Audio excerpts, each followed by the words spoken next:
আমরা বিগত এক মাস যাবত বিভিন্ন দপ্তরে দৌড়াদৌড়ি করতেছি। প্রধান উপদেষ্টা মহোদয়, শ্রম উপদেষ্টা মহোদয় এবং আইজি, শ্রমভবন, লেবার কোর্ট, বিভিন্ন জায়গায় আমরা বিভিন্ন কাগজপত্র দিয়ে তাদেরকে অবগত করছি। আমরা অনেক কষ্টের মধ্যে জীবনযাপন করছি। একটা পরিবার না খেয়ে জীবনযাপন করছি। আমাদের রানিং মাসের 3 মাসের বেতন আমরা পাই না।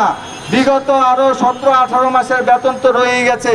তাই আমি এই সরকারের দৃষ্টি আকর্ষণ করে বলছি, আপনি অতি দ্রুত আমাদের এই শ্রমিকদেরকে এই অন্যায়ের এই জালিম মালিকের হাত থেকে রক্ষা করুন, নতুবা আমরা এই রাস্তায় মরে থাকবো।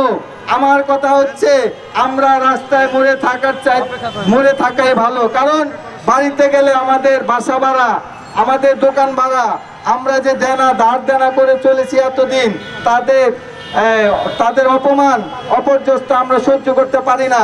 তাই বাধ্য হয়ে আজকে রাজপথে নেমেছি।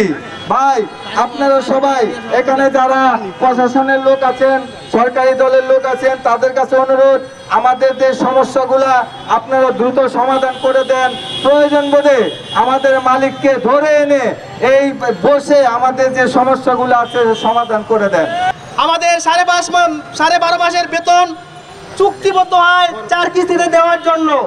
সেই 4টা কিস্তি হয়েছে, প্রথম কিস্তিতে 3 মাস, পরবর্তী 3 মাস, তৃতীয় কিস্তিতে 3 মাস, চতুর্থ কিস্তিতে 3.5 মাসের বেতন। এইভাবে 12.5 মাসের বেতন দেওয়ার কথা ছিল, কিন্তু ওখান থেকে আমাদের কোনো বেতন পরিশোধ করা হয়নি এখন পর্যন্ত।